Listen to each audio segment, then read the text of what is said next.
But what most people do when they think they have a pitch is they open up some slide software and start creating their graphics. But my recommendation is get the pitch out of your head first. Get all the ideas that you might have about your business and put them on post-it notes. And that way you can organize your ideas, create some clusters, and then you'll come out with some chapter headings. So once you have your chapter headings, then you've got a storyline, and then it's much easier to create your graphics. This will also help you in situations where you can't show slides or graphics, such as network events. You meet somebody for the first time and you'll have the story clear in your mind. Communication is what the listener does.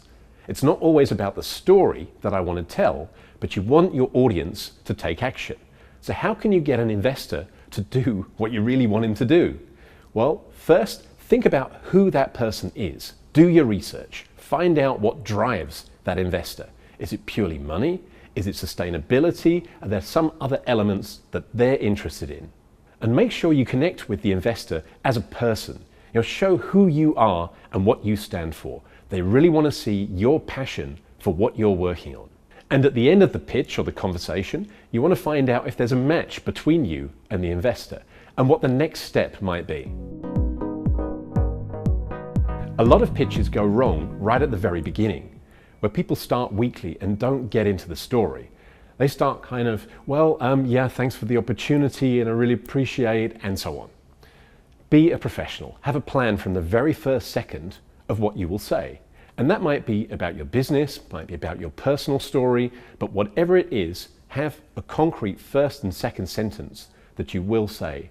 That gives much more professional feeling and gives the audience the feeling, hey, I want to listen to this. This is somebody who's into it. So for example, you could simply start by saying, this is who we are, this is what we do, and this is the value we're bringing to our customers. But you could also start by giving 3 facts about the problem that you're fixing, making it very concrete and clear what your business is all about.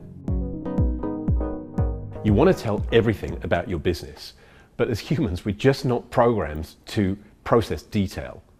So one of the most powerful things you can do is break things down into 3s. 3 is a really easy number for people to remember and absorb. Once you get to 4 or 5, they start getting a little bit confused. So keep things simple, keep it on headlines, and give them 3 powerful messages that capture what you're doing. So for example, when you talk about your product, you've probably got 10, 20 things you want to tell, but force yourself to find the 3 most important things and see if you can break it down into 3 words. For example, with pitching, it's script, design, deliver. So what's your 3? You can also break your whole pitch down into 3. The problem, the solution, and the team that's going to make it happen. Using the power of 3 will make you more understandable, more memorable, and you'll get on to the next step much easier. The last 20 seconds of your pitch is the last thing they will think and feel about you and your business. And yet most pitches finish really weakly.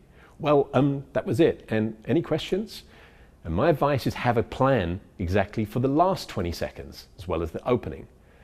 Tell them, this is what you've seen, this is what we want you to do, and this is who we are, this is what we do.